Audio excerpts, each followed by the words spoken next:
Derrière le bleu azur des plages, il y a le tumulte des grandes villes, il y a l'énergie brute des marchés, mais il y a aussi la précarité. Donc, comment aborder ce pays? Avec prudence, oui, mais surtout respect, lucidité et avec l'envie de comprendre. Parce qu'on ne visite pas la République dominicaine comme on feuillette un magazine, on s'y plonge, on s'apprend les règles et on s'adapte à son rythme. Alors la vraie sécurité en voyage, c'est celle de vos yeux, celle qui sait observer, celle qui sait écouter et celle qui sait s'intégrer. Donc voilà, c'est pas un paradis ni un danger absolu, mais c'est ce que vous en faites et ce que vous abordez avec intelligence vous le rendra en centuple. Donc sur ce, je vous souhaite un bon voyage les voyageurs.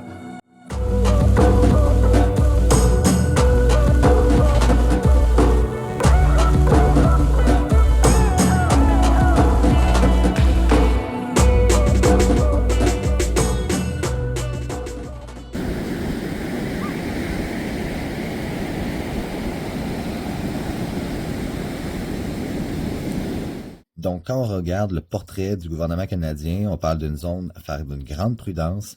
Au niveau de la frontière, c'est pas accessible à cause des situations géopolitiques.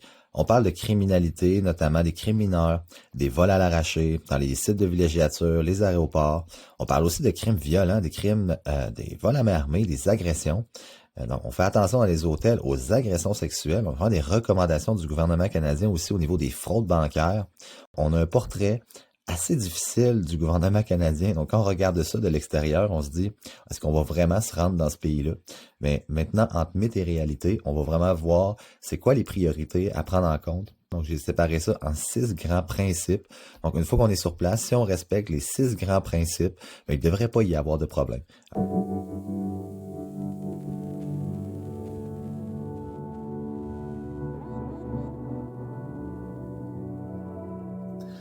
Vous le savez, la sécurité commence par la perception que les autres ont de toi. Donc, les voyageurs qui paraissent riches deviennent des cibles. Donc, c'est assez simple, c'est comme ça partout dans le monde. Donc, on évite de montrer des objets de valeur, on sort pas des grosses liasses de billets, vous portez pas vos bijoux les plus chers, les téléphones dernier cri le plus possible dans vos poches. Donc, soyez simple, soyez comme tout le monde. Aussi, vous pouvez éviter les zones connues par leur insécurité, notamment les grandes villes comme Santo Domingo, San Diego. Vous avez le quartier de Capotillo aussi qui est à éviter pour des activités criminelles. Mais vous avez aussi toute la frontière avec Haïti. Et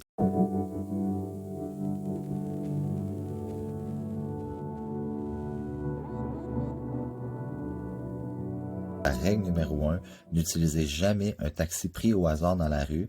Donc, préférez les taxis recommandés par les hôtels, les restaurants.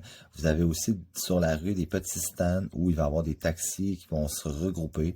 Donc, vous avez aussi la possibilité avec Uber, qui est selon moi est votre meilleur allié au niveau des tarifs fixes. Donc, pas de négociation, sécurité garantie. Et si vous prenez un taxi classique, c'est toujours de fixer le prix avant de monter parce que vous allez voir qu'il peut fluctuer. Et puis, n'acceptez jamais qu'un chauffeur vous recommande un endroit. Donc, vous contrôlez la destination et vous savez exactement où vous allez.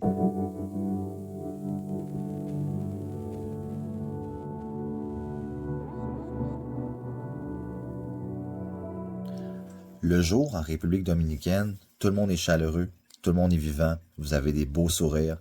Mais la nuit, certaines zones deviennent dangereuses, même dans le secteur touristique dans lequel vous vous trouvez. Donc, les risques augmentent considérablement après 23 heures, notamment les petits trucs sont moins fréquentés, la conduite qui devient extrêmement dangereuse, beaucoup de conducteurs en état d'ébriété sur les routes après minuit.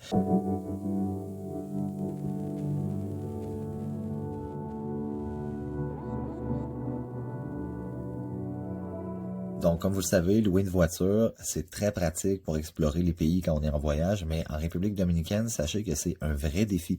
Donc, les routes sont parfois en très mauvais état avec des nids de poules énormes. Les réglementations de circulation sont souvent ignorées, on se le cachera pas. Il n'y a pas de feu rouge. C'est très facultatif pour les conducteurs locaux. Et puis, sachez que les motos surgissent de n'importe où, de partout. Pas de casque, pas de lumière. Donc, vous pouvez voir des manœuvres extrêmement dangereuses sur les routes de la République dominicaine. Donc, prenez toujours une assurance complète et allez pas vous contenter de l'assurance de base offerte par la compagnie. Ajoutez une protection de votre propre assurance contre les accidents et surtout contre le vol.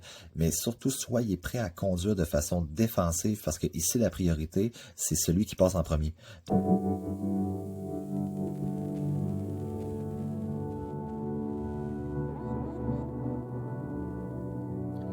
Ben ça, c'est l'un des problèmes les plus sous-estimés de la République dominicaine, c'est l'eau potable.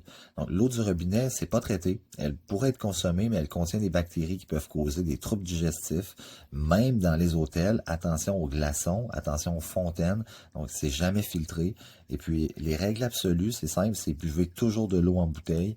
Évitez les glaçons dans les petits restaurants, surtout les petits restaurants de plage. Des fois, on a tendance à se prendre un margarita, des choses comme ça. Donc, sachez que la glace est risquée dans ce coin-là.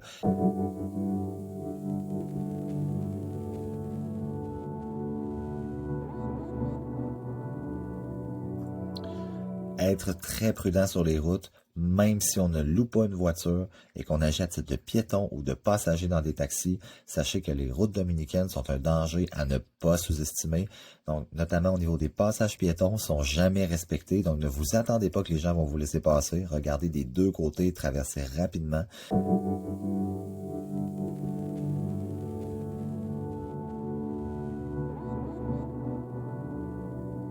La République dominicaine est un pays magnifique, vibrant, rempli de vie et d'histoire. Un endroit où l'on peut vivre des expériences inoubliables à condition d'être préparé. J'espère vraiment que vous avez apprécié cette vidéo sur la République dominicaine. Je vous invite à vous abonner à la chaîne. Donc, je vais travailler d'autres sujets dans les prochaines semaines. Et puis, on se dit à la prochaine pour évidemment une prochaine vidéo. À bientôt.